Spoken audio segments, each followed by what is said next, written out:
Hey guys, your boy, let's go. I just want to share a bit of my journey. Like, I'm trying to share more and be honest and authentic. You never know who's listening. You know, it could be inspired. You never know. You just never know. And I went out today because I'm in the UK and I get bored in my house. Like, it's good inner work. I do my inner thing. But of course, my grounding and reality and my real work isn't just to be by myself all the time. It's solitude and working through memories with my parents, which is challenging, but in itself, it's great good memories whilst they're around, but also to be out there in the world and to shine my light. And you know what? Even if you just get out your house and say hello to, or just wander the streets, you're always sharing your vibration, whether that pulls people shadow demons or people um, feel something from you, and especially if you talk to them. And I'm one of those people that my soul journey has been from deep anxiety to learning how to talk to strangers and to offer value in authentic ways without being a dick, just being nice or more. Like I trained myself because I've chatted up so many girls, cute girls in my time, and it's gone perfectly, not anything deep, but just enough to put seeds in them and just enough to know that in my soul that I'm doing good and offering value and getting more confident socially and being more authentic around people I don't know. And the next challenge is the harder one is to be challenged around people you do know, you love, because that's when the real shadow work comes out, the real self reflected back to yourself and working for all these things. Anyway, I just went out today. I was feeling the vibe that I just need to get out into the city. I live in a little town and I haven't been around this city. It's not too far from home. I took a train and then I had to take a bus. I took a train, but I thought it would be two trains, and it doesn't matter. Redirections are all meant to be two. And I don't go into these ego thoughts when I'm doing anything particularly. I'm just doing my thing. Just know I'm going to chat to some people, get outside my health and ground myself to reality. So anyway, when I was on the bus to the city, it's kind of an empty bus, um, and then there was two girls. I didn't really see their faces, but they came in behind me, and they weren't too far behind me. And it was empty, and I could really tune into their conversation. And I like to do that because, I'm in my head. I just want to hear out people's vibes. We've all got this little nosy thing in what they do. Anyway, this conversation with these two girls were having, they were very close, and actually they were really conscious girls. They seemed young, but what really surprised me in a really cool way is how conscious they are. The conversation, the bits I heard, I wasn't listening for intent to everything. Was they were traveling. They were young, under 20s, talking about traveling together somewhere sunny, going to Thailand, and they were just the bits that I heard were just really high consciousness, really a real great awareness from these girls, and it kind of shocked me and surprised me enough for me to think. I was listening to them for 10, 15 minutes, and I thought, when I get off this bus, I'm gonna tell them that, because I was feeling emotions of pride in them, happy. They were really conscious girls, and I wanted to encourage them, do a little thing I can. It's not hard to give from my perspective, it's not hard to be honest with people and strangers, give a compliment. I'm never going to see them again. It's not like I'm dating these girls. So I was even sexually interested in them. I didn't really see them until I get their faces, until I get off the bus. So as I get off the bus, I turn around and I say, hey guys, I just want to say that, like, I was listening to your conversation, some of it, and you're really conscious. And I said to them, I've been around, I don't want to paraphrase, but I've been around the block, and I really resonate with what you're saying. I just want to tell you that keep doing what you're doing. Make sure you travel to all the places you need to go. You're young, and never let anyone tell you you can't do things. If people think it's telling you not to do things and it feels wrong in your soul, just do it. And it was just a quick 1 minute, 2 minute, and they were both really happy to hear it and surprised, because often strangers are. It's not surprising to me. I've done it so much. And one of the girls in particular was really conscious. I could really tune into her. I could tell her vibe was like really gratitude and surprise. Gratitude that I was saying these things. We vibed together. It was a good vibe. And she thanked me. And I think I could see she was giving me girl cool code to my guy cool code of the authentic communication I was giving her. I wasn't hitting on them. It was to tell them a deep, meaningful truth. I've been around the block and you're going to be fine. Just when those moments when you feel someone pulling you into them, we all get tempted into doing the wrong things, wrong souls. You get out and you keep doing you. So I said that and I felt good after that. Then I wandered around, did my thing. It's good to ground for me, to be honest. Get out of my head, ground. That's why I like being around people. Takes the pressure off myself and me. And I get to see other people, and other people get to feel my vibration and feel whatever they're going to feel, whether it be shadow, light, indifference. It's all good to me. Like, in some perspective, obviously, like when people are nice to you and compassionate, but at the same time, so I chat to a few people when I can, buy my stuff, be nice.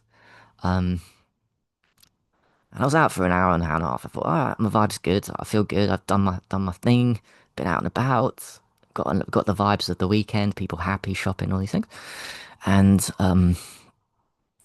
So like, I was just sitting down there, I guess, at one point, waiting for the bus, like off near the buses to get home, and I was in my trampy clothes, I guess, to some people. But there was this group of boys. I was just looking down at my phone, and this boy kind of like shouts at me and says something to me like "Tunge, hey Tunge, Tunge." I think I got the word wrong, so I was like, and he did it twice to get my attention. Second time, I got my attention. And then I realized what was going on. Like it felt like it could have been an insult, to be honest. And I said, "Oi, that better be a nice thing you're saying, young bro." I said, "That better be a nice thing." And then I made sure he heard it, but then he just walked off. And I don't know, but I wrote down what the word was, to check later what he meant. Sound like some slang. And to be honest, it sounded like, I guess, because he was young with his boys. I was thinking in my head he was just being rude, that's why.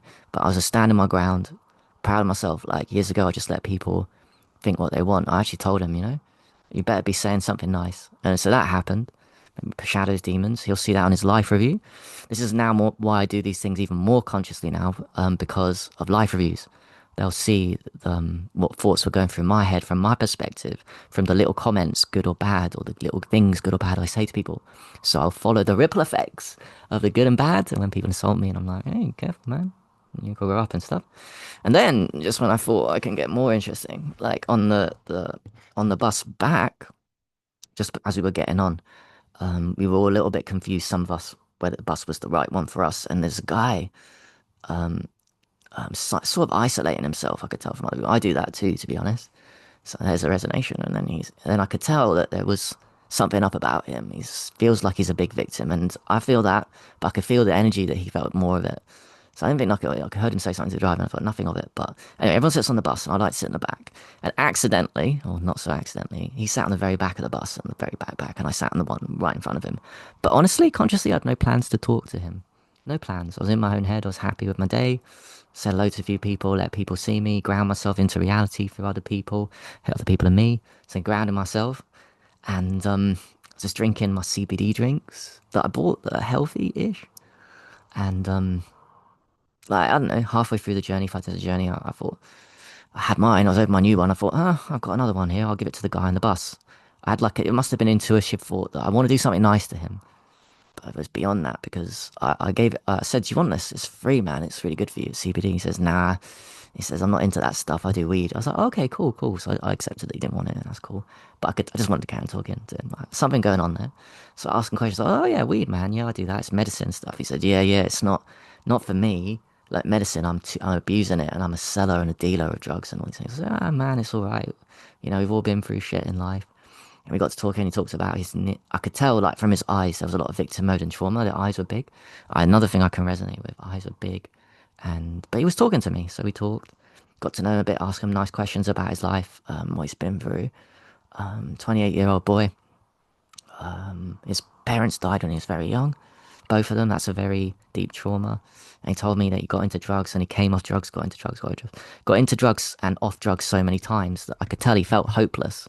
He felt like he was a victim he'd never get out of it. And I said, "Man, you just never know. Suffer." I'd rather talk to you than other people on the bus because we have a connection here and I can relate to that because of my own suffering. I could tell he didn't think that I suffered as much as him because I was being all positive and shit because I was spinning everything he said listening and the spinning it. I said, because he had 4 near-death experiences and he saw this light. And I said, yeah, yeah, that's God. You don't really die here. Those are meant to be. And he said he should have died. I said, yeah, that's actually more common than you think. I've got a few friends that on Facebook that have had this story that they tried to die commit suicide so many times, and it's just never happened for them. And I said, it's just not meant to be, bro. You've got a soul mission. So I knew intuitively that his soul mission's not complete. He's got more power to express. He's got more love. And he's got more of a story than most people. I was trying to tell him, you got longer to go. I could tell he didn't believe me. He took 10 minutes. Then at one point, he's on his phone. He didn't want to talk. So I was like, okay. I didn't get offended. I was like, I can feel that vibe. I was like, okay, now I'm being too much. So from his perspective, I wasn't being too much, really. I was being cool, dude. I can tell. So, and then we carried on and then talked a little bit. Then we carried on all the way talking for like 10, 15 minutes to the end of the bus. And just as we were getting off to the bus, there was a girl and she said something to him because she was listening to our conversation. And I didn't hear what she said, but she was encouraging because I think she's been through some problems herself. She seems very stable like me, like she's recovered or on the recovery from something. So she said something nice to him. which he received, but he didn't really receive. It was all right. I got his number, by the way. I got his number. That's the first thing when I talked to him. He said, "Do you want my number?" And I was like, "Whoa, this is a bit too fast." In my head, but I acted cool. But he was a drug dealer, so he thought he could just sell me drugs and all those things. So yeah, maybe, man, maybe. Um, and I stepped off that bus and I felt really good in that conversation. A real deep connection with this dude because I know about how life reviews work. I know what one person's love can do to somebody, and also I know that he will feel not just what I said to him. It might transform his life in this incarnation, just Little Caesar, or not. But he'll definitely feel the love I had for him, my intentions in my head for what I was trying to help him, teach him, and compassion with him.